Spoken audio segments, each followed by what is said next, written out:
नमस्ते दोस्तों, आप देख रहे हैं हमारा चैनल सरकारी नीति। तो मैं आज आपको रेलवे ग्रुप डी के कुछ क्वेश्चन तैयार करवाऊंगा, जिसमें आपके कम से कम 15 से 16 क्वेश्चन आपके आने की फुल संभावना है ग्रुप डी के पेपर में। तो चलिए वीडियो शुरू करते हैं। उससे पहले चैनल पर नए हो तो चैनल को सब्सक्राइब करें।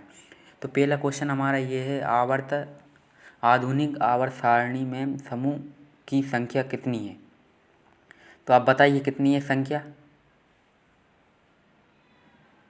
तो 7 है ना। हम आ जाएंगे अब अपने सेकंड क्वेश्चन पर।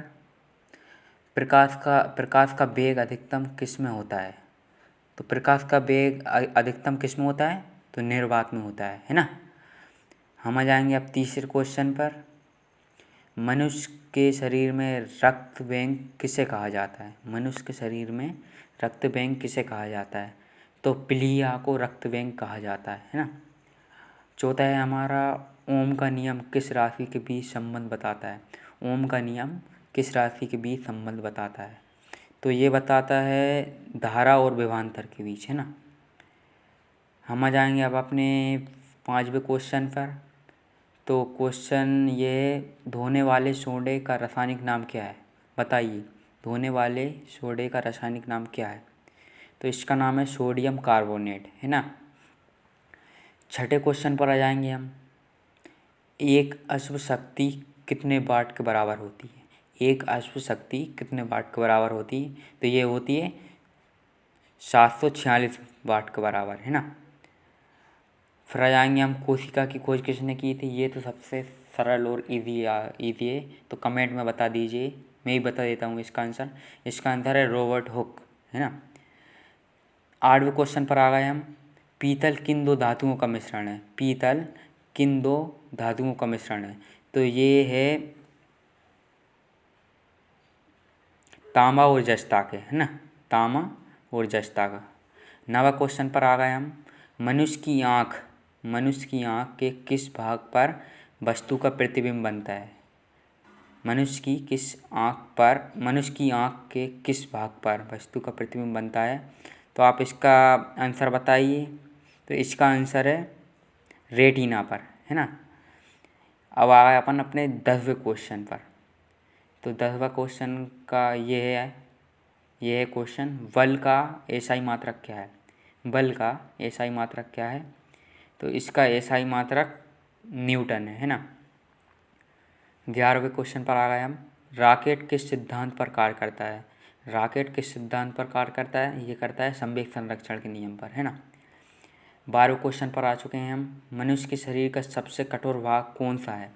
मनुष्य के शरीर का सबसे कठोर भाग कौन सा है? तो इसका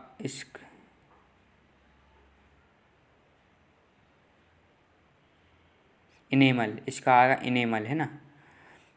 13वें क्वेश्चन पर आ गए हम।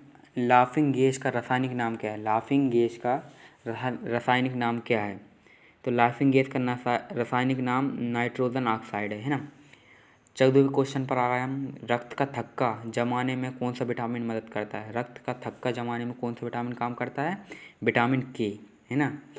15वें क्वेश्चन पर आ गए हम। विभवांतर मापने के लिए किस यंत्र का उपयोग किया जाता है?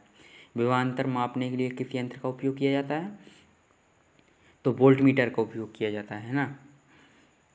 अब आ गए हम हमारे 16वें क्वेश्चन पर। किस धातु को रणनीतिक धातु कहा जाता है? क्योंकि ये लोहे से हल्की और मजबूत होती है। कैसे कहा जाता है बताइए आप। तो टाइटेनियम को कहा जाता है ना। प्रोटीन का पाचन शरीर के किस अंग से शुरू होता है? तो ये इसका आंसर है अमाशय से, है ना। 18वां, आधुनिक आवर्त सारणी में तत्वों को किसके बढ़ते क्रम में रखा गया है? तो आप बता सकते हैं इसका है परमाणु संख्या, है ना। 19वें पर आ गए हम। कार्य करने की दर को क्या कहा जाता है? कार्य करने की दर को क्या कहा जाता है? शक्ति कहा जाता है ना। और ये रहा हमारा लास्ट क्वेश्चन आज का। तो कोशिका के अंदर प्रोटीन फैक्ट्री किसे कहा जाता है?